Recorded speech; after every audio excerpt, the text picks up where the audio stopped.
Africa 54 takes a closer look at the proliferation of extrajudicial killing on the streets of Nairobi. What are European leaders doing to resolve the growing migrant crisis? We'll have a report. And how an event for a 5-year-old leukemia patient became a global bat signal for hope. Africa 54 starts right now. Good evening and welcome. I'm Vincent Makori. This is Africa 54. We begin tonight's broadcast with alarming news out of East Africa. On city streets across Kenya, police are shooting and killing criminal suspects on almost a daily basis. VOA's Githui-Ewart investigates the case of one young man killed in Nairobi and this disturbing pattern of extrajudicial killing. James Njenga is being buried at his rural homestead in Kiambu, a town just outside Nairobi.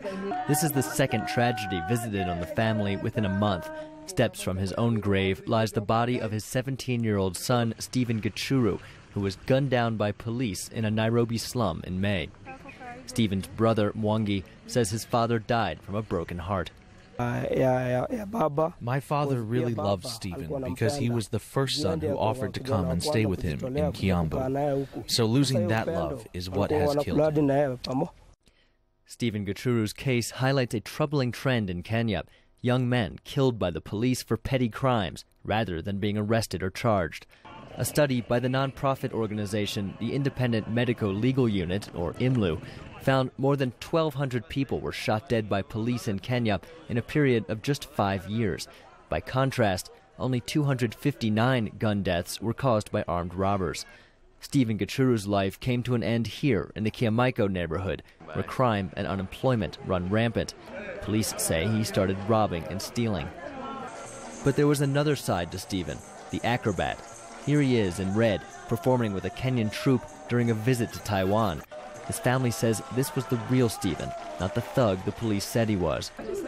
His sister-in-law, Ruth Mumbi, a human rights defender who has led the charge on the case, says police pressure forced Stephen to leave the neighborhood. He had left the community for a couple of months after he was threatened by the police. They forced him to move out of Kiamaiko, or rather, if he does not move, they are going to kill him, because they had said there was some allegation that they were saying that he is among the criminal grouping. But during a visit to pick up some electrical wires, he had his final run-in with the police. But the police officers went ahead and said that we told you, we warned you that anywhere we are going to come across you, we are going to kill you, and today it's your day. A police report said Stephen was involved in a robbery with 2 other men armed with machetes. The report says 2 plainclothed police officers confronted them and Stephen was shot dead. A stolen phone was recovered along with 3,000 Kenyan shillings, worth about $35. No weapons were found. An autopsy conducted by the non-profit IMLU showed Stephen was shot 3 times and showed no signs of resistance. I think it's very clear from the postmortem and from the conclusion of the pathologist is that there was no evidence that he tried to struggle or he was armed in any way. The family says Stephen was pleading for his life when he was killed. The question that we are asking, why is the police taking the law in their hands, and yet we have institutions, we have judiciary. Why are they not like arresting these kids even if they are saying that they are criminals, to get a deeper understanding why are they getting into crime? Police say they have filed an internal inquiry on the case, but the story is not unique, and these cases rarely see a courtroom. Across Kiamaiko, as in other parts of Kenya, families continue to grieve for the young lives taken by those who had sworn to protect them. Githui-Ewart, VOA News, Nairobi. European leaders are facing a huge challenge Thursday as they meet to discuss a new plan to relocate migrants landing on the shores of Italy and Greece. As the leaders consider the growing crisis, more migrants are being rescued from packed boats in the Mediterranean Sea. Some 497 migrants arrived at the Sicilian port of Catania on Thursday on board the Swedish Coast Guard vessel Poseidon. The body of a migrant woman who died in unknown circumstances trying to make the perilous journey across the Mediterranean was also reported to be on board the ship. Several people were helped off the boat on stretchers and wheelchairs, while many others had small children accompanying them. The British government says it's considering border reinforcements after what the Prime Minister calls unacceptable scenes of chaos involving migrants trying to reach the UK. A strike by French ferry workers, which also led to the closure of the Channel Tunnel, has prompted these scenes. Migrants are seen trying to board UK-bound trucks forced to queue because of the stoppage. British Prime Minister David Cameron told Parliament border controls could be tightened further. We've been looking at whether we can put more personnel and indeed sniffer dog teams on that side of the channel to make a difference. And there's also more work being done in terms of installing fencing, not just around the port at Calais, but also around the Eurostar and Eurotunnel entrance. European Union leaders are meeting on Thursday and Friday to discuss plans for them to take a share of thousands of asylum seekers now in Greece and Italy. More than 750 rescued from overcrowded boats trying to cross the Mediterranean arrived at the Italian port of Palermo on Wednesday. Many are from African nations like Eritrea, Nigeria and Sudan. Others are from Syria and Libya. Among European Commission proposals up for discussion are the creation of detention centers for quick identification and speedier deportation of those who don't qualify for asylum. Well, a Burundian second vice president has fled to Belgium, saying he had been threatened after denouncing President Pierre Nkurunziza's bid for a third term in office, an allegation the Burundian government denies. Githui-Ewart told a French television station that all who are against the third term are threatened. Opponents say the president's move is unconstitutional. Burundi's foreign affairs minister says the issue of his country's constitution is an internal matter and the international community should butt off. Some actors in the international community are not in favor, which is okay. What we're saying is this: Burundi does not interpret other people's constitutions. So why should our constitution be interpreted by the outside world? Number two, we are saying that whatever process we have embarked upon were spearheaded by the region, the East African Community, and the Peace and Security Council of the African Union. And we've been working with those organizations very well. So let's give a chance to those regional mechanisms which have started to pursue their cause until we reach the goal that we have assigned to ourselves. Well, the United Nations, African states and Western nations have called for dialogue to ease tensions in a region with a history of ethnic conflict. Talks between rival camps have so far shown little signs of working out their differences. Now, in major Western cities, the Burundian diaspora is ramping up its demonstrations to help increase international pressure on President Nkurunziza to respect the Arusha Accords. One such protest happened recently in front of the White House. Viewers Jackson Mvunganyi reports. In Washington, D.C., Burundians living in the Washington region and states of Virginia and Maryland took their call to the White House.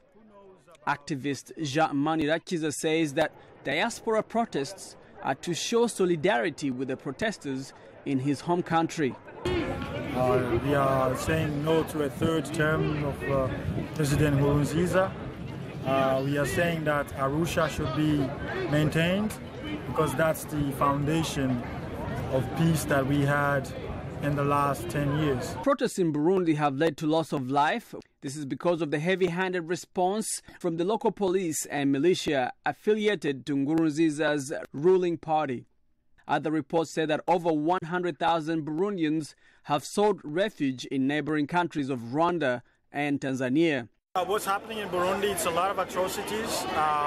The protesters are going to protest in the streets, mostly young people, in neighborhoods that are the most poor neighborhoods, and they are being met by live bullets by the police and some part of the military. And that is unacceptable in a country that is a democracy, in a country that people have freedom of demonstration, freedom of expression.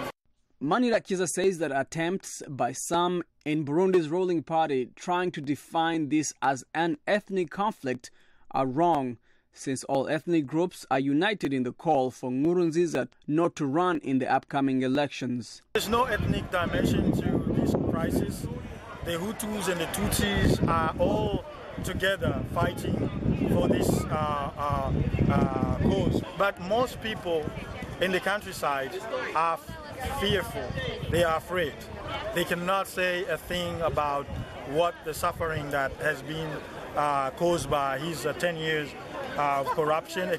And they shut down the media. The people in the countryside are not even hearing what's going on in Bujumbura. However, Nkurunziza maintains that he's popular in the countryside and that protests are only taking place in the capital city.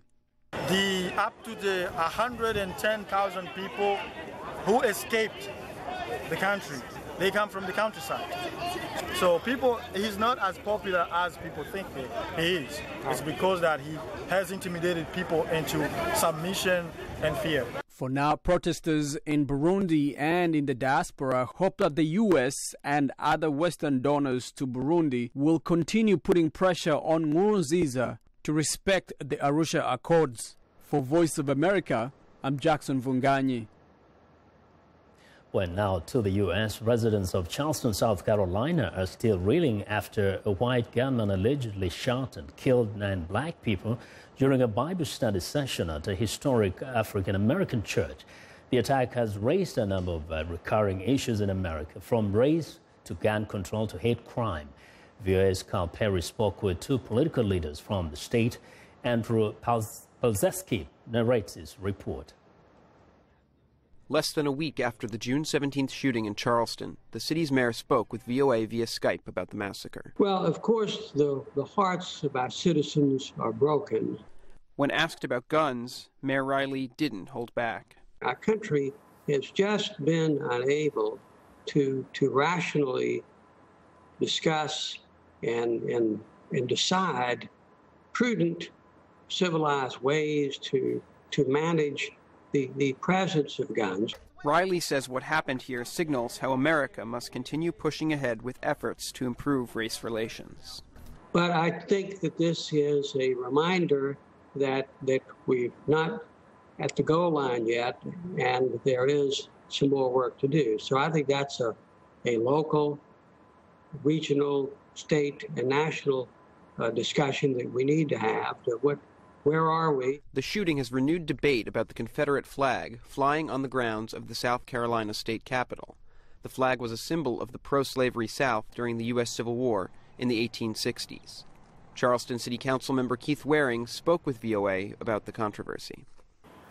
The flag has to come down. It is no longer, it is a flag of divisiveness. It should be furled and put in the proper place in history because it is part of our history, agree or disagree. But today, it has no place. It certainly has no place in our future. Both Waring and Riley agree it is going to take time for Charleston to heal and for these long-debated issues to be resolved. For Cal Perry, Andrew Palcheski, VOA News, Washington. Well, the southern state of Alabama has taken down the Confederate flag from its state capitol grounds. The governor's order to remove the flag Wednesday came after the church killings in South Carolina renewed the controversy over the Civil War symbol. Well, South Carolina's state legislature will debate taking down the flag from State House grounds after Governor Nikki Haley said that it was time for it to go. The alleged shooter, Dylan Ruff, is an admitted racist who has been pictured holding the Confederate flag. Those who want to get rid of it say no one can escape the fact that it once stood for a fight to keep slavery legal and is a constant reminder of white supremacy. Several retail giants, including Walmart, the Sears, say they will stop selling Confederate flag products in their stores. Defenders of the Confederate flag say it is a historical symbol and represents thousands of Confederate soldiers who died fighting in the American Civil War. While in his first public statement since his arrest, convicted Boston Marathon bomber Zohar Tsarnaev has apologized for the pain he inflicted when he and his brother, Tamerlan, detonated explosives during the April 2013 race, which killed 3 people. However, his apology is being heavily criticized as too little, too late. Here's VOA's Latisa Hoke. Opponents of the death penalty demonstrated outside the court in Boston, where Tsarnaev was brought Wednesday for the sentencing hearing. After hearing survivors and victims' family members, Tsarnaev invoked Allah's mercy and apologized for the crime. Judge George O'Toole then officially declared Tsarnaev's death sentence. U.S. District Attorney Carmen Ortiz said Tsarnaev's statement was more noteworthy for what it did not say. He didn't renounce terrorism. He didn't renounce violent extremism. And he couched his comments in line with Allah and Allah's views, which give it a religious tone. And there was nothing, as you heard Judge O'Toole say in the courtroom, there was nothing about this crime that was Islam associated. Survivors who heard Tsarnaev in court were equally critical, and some expressed doubt about the sincerity of his statement. Henry Borgard, who suffered a severe concussion during the explosion, sounded more forgiving than most. He's a human being. I don't know to what extent my forgiveness extends, but what I do know is that I believe in second chances. And when I made eye contact with him, it wasn't like looking in the face of a criminal. It was like looking in the face of a boy, because I'm going to be 24 in a couple days. Happy birthday. And he's younger than me. The two bombs planted by Tsarnaev and his brother on April 15, 2013, near the Boston Marathon finishing line, turned the area into a scene of bloody carnage. 2 women and an 8-year-old boy were killed, and 17 people lost their limbs. Liz Norden's 2 sons lost their legs in the blast. I wanted justice for my family, and I felt that the ultimate justice was the death penalty. Tsarnaev's defense is expected to appeal the sentence, which is a lengthy process. Only 3 death sentences have been carried out on the federal level since the death penalty was reinstated in 1988. Slarica Hoke, VOA News, Washington. We want to know what you think about Africa 54 and the stories we covered. Join the conversation on Facebook. The address is Africa 54. And check out our headlines 24/7 on voaafrica.com. Coming up, improving life for new mothers and their babies. Stay with us.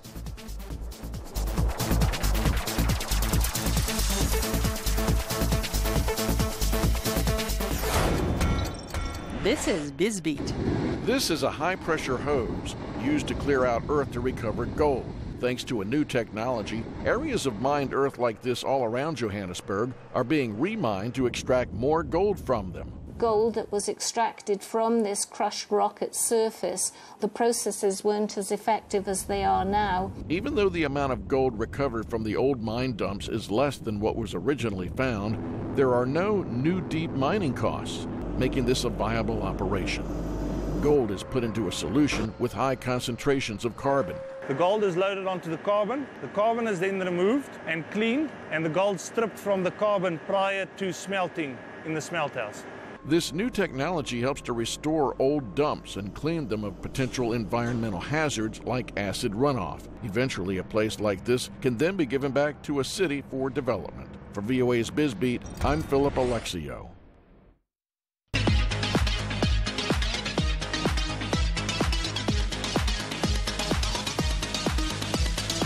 Let's stand now for a health report, and joining us now is Africa 54 health correspondent Linord Moudou with a look at the work of an outstanding yearly fellow. Linord. Indeed, Vincent. Nigerian Adepeju Dayoba is a graduate of President Barack Obama's Young African Leadership Initiative, the Yali Mandela Washington Fellowship. She's a lawyer by training and also a social entrepreneur working to improve outcomes for new mothers and babies at birth and after birth via Mother's Delivery Kits. Mother's Delivery Kit is a kit, like a pack, containing sterile supplies that a woman requires at childbirth.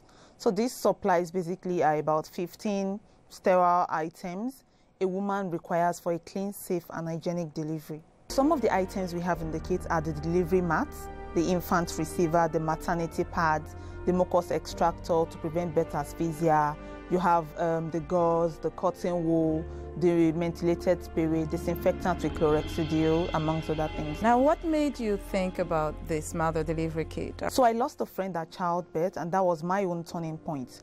And then moving forward and watching women in rural communities give birth on bare floors, you know, watching midwives use their mouths to suck up mucus from newborns to prevent beta asphyxia. And then sometimes even seeing birth attendants severing umbilical cord with rusty blades and even broken glass are enough things to motivate you to actually seek to change something in your society. What was the point where you decided, let me put this kit together and let me invest my time, energy, and everything I have? I think for me, it was the point where reality dawned that, you know, it could be anybody. It could be me. It could be any of my siblings. I have 4 sisters. Maternal deaths were becoming so common in Nigeria such that everyone knows one person who has died at childbirth. How did you get the resources to get started? Starting out, because I have a background in law, I started with savings from my salary as a lawyer, and that was the initial capital I had to inject into the business. How did the Yali Fellowship come into the picture? Someone mailed me that Sunday and said, oh, I think you should apply for this. I filled this form, submitted like a day before the deadline, and you know the process went on, the interviews and everything. And before then, I had started putting together my seed funding and kicked off, done initial 200 kits for market sampling and testing to test market reactions. You know, so I knew I had something going. So for me, Yali was, especially as we were the first set, there was no precedent on what you stand to gain from the fellowship, other than, of course, meeting the President, Barack Obama. You know, I knew that I needed a background in business. And Yali then was offering 3 tracks: business and entrepreneurship, public management, and then the civic engagement. So I applied for the business and entrepreneurship track, and I got selected, got posted to the UT, University of Texas at Austin, for business and entrepreneurship. Yeah. Now that you've gone through the program, what can you tell me in terms of how it has changed your perception and your approach to your business? So now, looking at the business, it's with a much more organized eye. Even though it's a social venture, you know, it's also realizing that you can build a business model around the social problem effectively. Yali gave me a lot of opportunities, not just a background in business, but also a background in global health, because I also interned at the UN Foundation with their Mama team there. And then I got the USADF, United States African Development Foundation, funding for $25,000 to further expand my business in Nigeria. And what is happening with the law? The law still comes into play here. Because the issue of maternal and child death sometimes is really legal. Especially when you look at the issues that happens in the cities, it's more of medical negligence. In the rural community, it's more of access. Also, it's globally an issue of right. You have a right to healthcare. So the law really isn't sitting still in the shelf. It's still working. Mentally applying my knowledge in law, mixing it with my knowledge in business, global health, has helped me to build an all-round business. What would you like to see change? I would like to see fewer deaths. I would like to see mothers having the opportunity to watch their baby grow. I would like to see babies retaining that chance within the first 24 hours of birth to live their potential. I would like to see more opportunities for women and children in rural communities to access quality healthcare services. And in addition to the delivery kits, at the Githui-Ewart company provides education and training to reach rural and underserved communities around Lagos and in northern Nigeria. And that's our Africa Health Report for today. Vincent? Well, thanks a lot. And be sure to watch for Moudou every Tuesday and Thursday for the latest health news in Africa right here on Africa 54. It's time now for a short break. Still to come on Africa 54. A little boy's superhero wish hits the big screen. We'll be right back. The best, one of the best.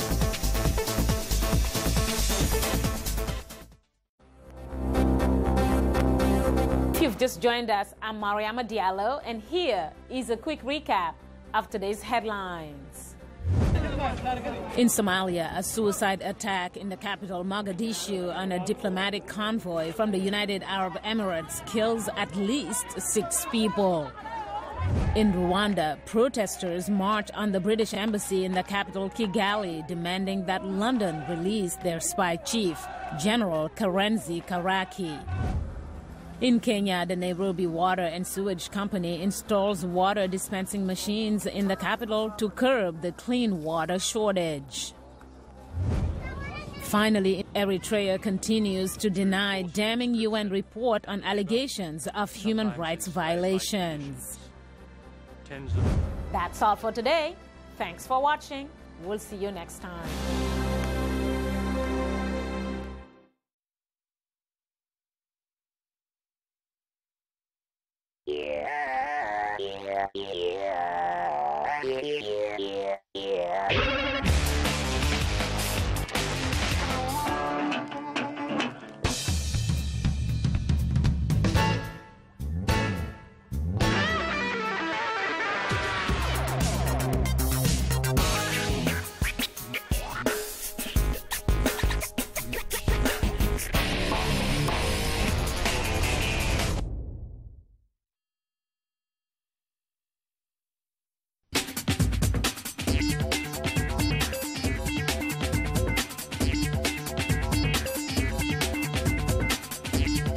And welcome back to Africa 54. Here's what's trending. A boy's request results in a big screen documentary. Thanks to one wish followed by one tweet, some 25,000 people gathered in San Francisco on one day in 2013 to watch a young leukemia survivor's dream come true.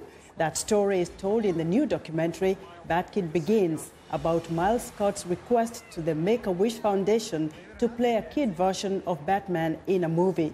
A remarkable 2 billion people worldwide saw the initial tweet, and the rest is history. The film has been making the film festival rounds since January. It hits U.S. cinemas in limited release this weekend, expanding throughout July, with proceeds going to the Bad Kid Fund to benefit San Francisco charities.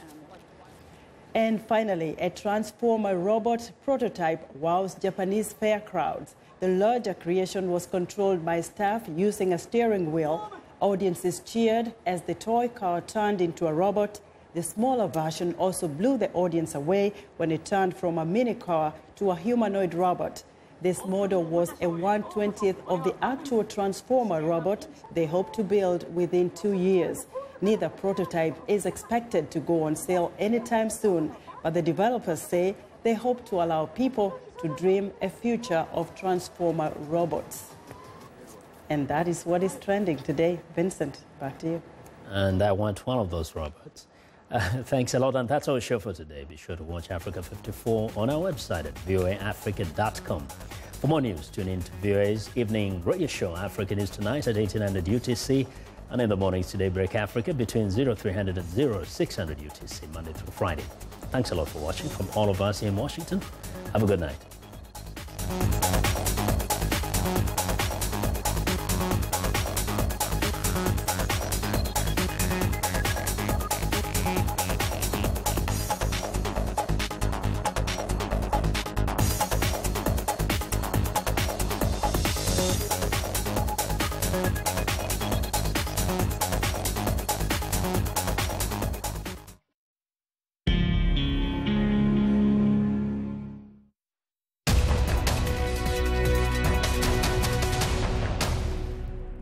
Welcome to Voice of America's News Words, where we teach you about words in the news. When you hear the word encouraging in a news story, what does it mean? In this monthly jobs report, was the news good or bad? Encouraging. 175,000 jobs created is an encouraging sign of improvement in our labor market. Encouraging means to give hope that something good will happen. In this case, more jobs will lead to a better economy. And if people encourage you to do something, it means they support you and want you to succeed. Now, when you hear the word encouraging, your English will be good enough to know what this news word means.